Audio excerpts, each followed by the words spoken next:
atau istri boleh nggak lebih memilih anaknya daripada suaminya? Bagaimana jawabannya?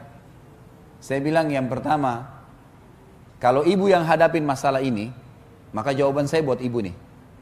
Karena saya tahu ini masalah sebenarnya sedang dihadapin. Dia bilang, iya saya yang hadapin Ustaz. Baik. Kalau ini ibu yang hadapin, sekarang ini, detik ini, setelah tutup telepon dari saya, telepon suaminya minta maaf. Itu dulu pertama. Telepon, minta maaf, kenapa melanggar sampai setahun? 2 minggu, nggak bisa lebih daripada itu. Jangankan anaknya ibu, orang tuanya ibu, ayahnya ibu, ibunya ibu sendiri. Kalau suami izinkan 2 minggu, lalu mereka cuma masih menahan, suami bilang nggak bisa, tidak boleh secara syar'i. Ini hukum Allah, bukan hukum manusia, nggak boleh dibantah. Allah telah jadikan suami ibu adalah di atas segala-galanya. Ibu renungin hadis Nabi SAW, awal amal yang dihisab bagi wanita pada hari kiamat adalah sholatnya dan hubungannya dengan suaminya. Ini luar biasa nih. Habis sholat, masalah sama suamimu bagaimana? Bukan masalah sama orang tuanya, bukan masalah sama anaknya. Artinya, sholatnya lolos, urusan suaminya lolos, yang lainnya jadi mudah. Renungi hadis itu. Yang disuruh ibu tanggung jawab adalah suami. Anak itu nomor 2. Itu dulu. Kemudian hadis Nabi SAW, wanita manapun yang meninggal dunia lalu suaminya ridha, kecuali akan masuk ke dalam 8 pintu surga yang manapun dia inginkan. Sekarang apa susahnya ibu-ibu? Saya kadang-kadang bahasakan sampai istri saya juga. Apa susahnya menjadikan figur suami itu, kemas dia baik-baik orang ini, layani, siapin makannya, minumnya, cari ridhonya, itu saja. Tunggu mati masuk surga dari 8 pintu surga, pilih yang mana ibu mau.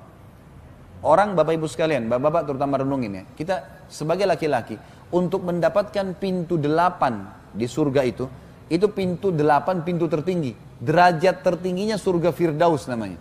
Di sana 4 golongan, para nabi-nabi. Ini bapak-bapak sama saya sudah tertutup peluang ini.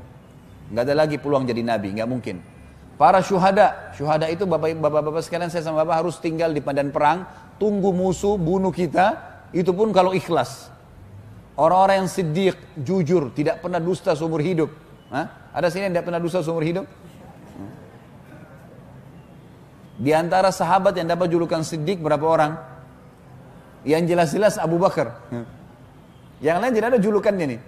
Dan orang-orang saleh, orang saleh ini setiap hari nangis, ibadah terus sama Allah. Duduk di masjid, baca Al-Quran, tidak ada dosanya. Ibu-ibu hanya mati suaminya ridho. Ridho itu merasa kehilangan, merasa sedih, istrinya selama ini layani dia, itu saja. Mati, masuk dari 8 pintu surga, boleh dia pilih pintu mana. Makanya syaitan selalu menjadikan masalah sama suami nih. Apa saja dibuat masalah, apa saja marah, apa saja tersinggung, gitu kan. Makanya saya selalu ingatkan istri saya pribadi, saya bilang sama istri saya, hati-hati. Hati-hati syaitan masuk ke pintu-pintu yang kadang-kadang tidak perlu marah, tidak perlu cemburu, tidak perlu iri. Tapi masuk syaitan, karena merusak. Kunci kamu di saya, kalau saya ridho selesai nih. Urusannya semua selesai. Kenapa nggak kemas baik-baik suami menjadi manusia, menjadi penyebab saya masuk surga? Bukan karena dia, tapi karena Allah. Jangan berkeluh kesah terlalu banyak. Kalau suaminya zalim, doakan. Kalau memang dia fasik, buruk, memang boleh. Pindah ke suami yang lain, minta kepada Allah diberikan orang yang saleh. Bisa, supaya kita menghabiskan umur kita pada hal yang positif, gitu kan? Pada hal yang baik, itu yang kita maksudkan. Dan kalau ada 2 wanita, ada 1 wanita yang menikah dengan 2 laki-laki. Misal, ini contoh kasusnya saja, hadis Ummu Salamah radhiyallahu anha.